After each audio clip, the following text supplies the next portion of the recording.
Hello everyone, welcome back. Today we're going to talk about swords.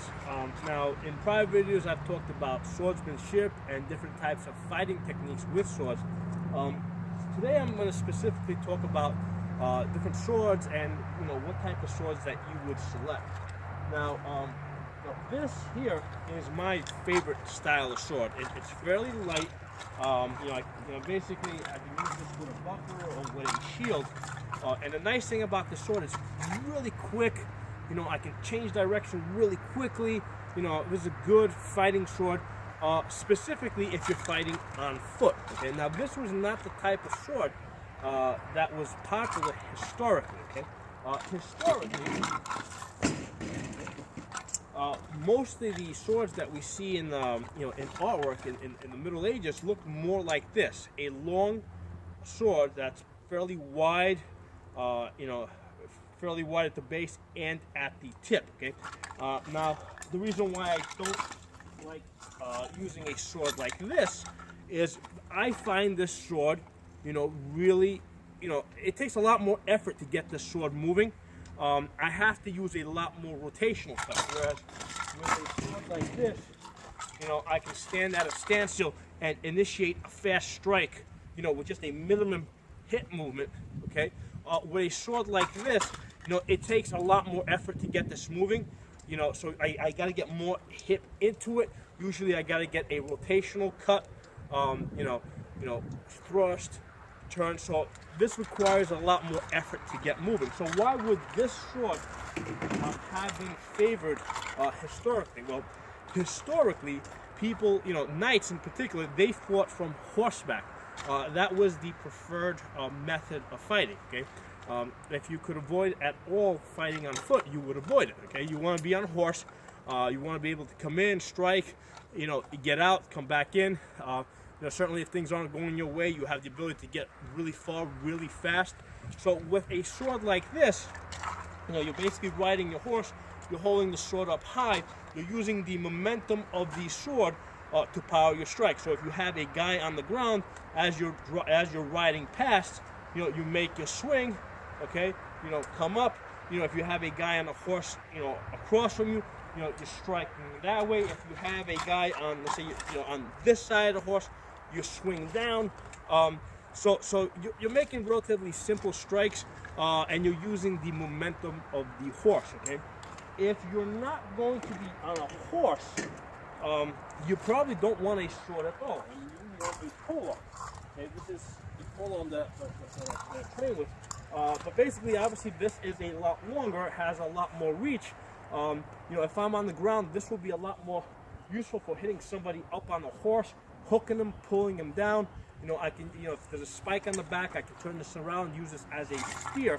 So if I'm on the foot, if I'm on foot on the ground, in the battle, okay, if I don't have a horse, I don't want a sword, I want a pole on. Okay, so it is for that reason that we typically see swords like this, because most of the people that had swords like this in the early Middle Ages, had a horse and were fighting from horseback. You do see some two-handed swords like this. If you look at the blade, I mean, it's fairly wide. This is going to make some pretty powerful blows. This is like kind of more of a hand and a half. It's short enough that you can actually swing this from the saddle, come around to the other side. So this is something that you could use from the saddle. So swords like this were used, although when this is in your, when this is basically at your hip, this can stick out a lot, which is the reason why most knights preferred swords like this. In the prior to the 10th century, we tend to see shorter versions of this sword. Okay, again, this moves more or less the same way.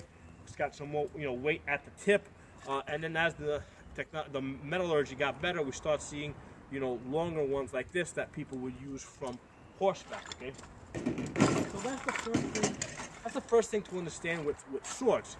If you've got a sword, and if you're going to afford a sword, you're going to be able to afford a horse. Okay, now. We do have other types of swords that you will typically see, like a sword like this. If you notice, this has a really, it's short with a really stout blade. This is basically a giant ice pick. This had a very specific point. This is basically for stabbing guys in the armpit, that are in plate armor, under the helmet, under the groin, So this is basically a giant stabbing tool, okay? But we don't see too many of these because again, this is probably not that useful from horseback because it doesn't have enough reach. It's shorter, and on the ground, again, this. This has a point at the other end too. It has a point over here. So this can do what that sword does a lot better at a greater range. Okay, so again, if you're on the ground, you're going to want to pull them. Now, we do see swords like this. Okay, long, thin. This is, often referred to as a long sword in the German tradition.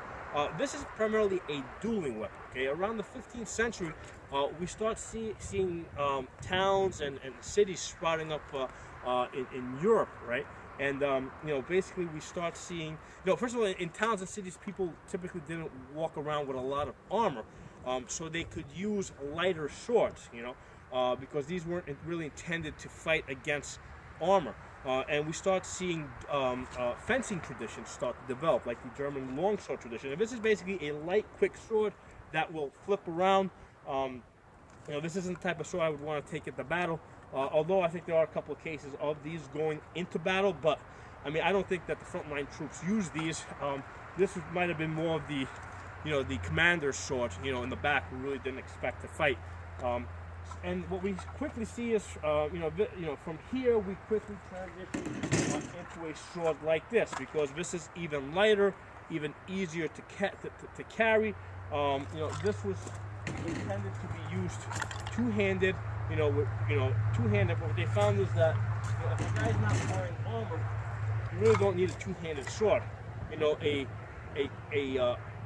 quick net, cut or a thrust will do the job just as well. So once towns and cities start developing, and what happens is you start seeing basically the rise of I don't want to call it a middle class, but let's call it a merchant class. You start seeing a class of people that were different than the traditionals. Traditionally, you had three classes. You had the peasants, right, that worked the land. They were 95% of the population. You had the clergy, which were basically, when we think of clergy, we think of priests.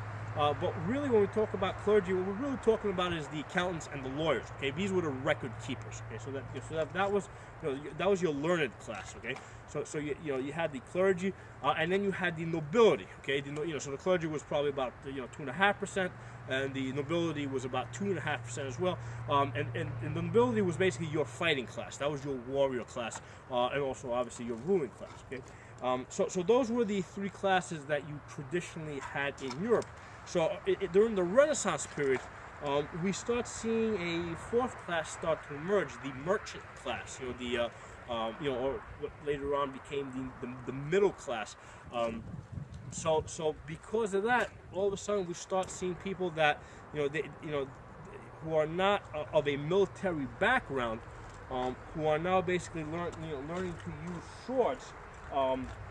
And in many cases, because they're not going to war, they don't have war horses.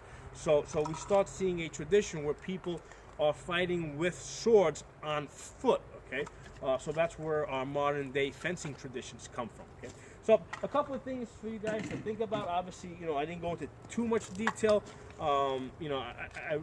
There's a lot of different people that follow this channel, and if you got any, basically, if any of this stuff interests you with what I just covered, if you got any questions, please post them. If you want me to, if you're interested in a certain aspect of what I talked about, let me know, and perhaps I'll make another video that basically focuses on that particular aspect.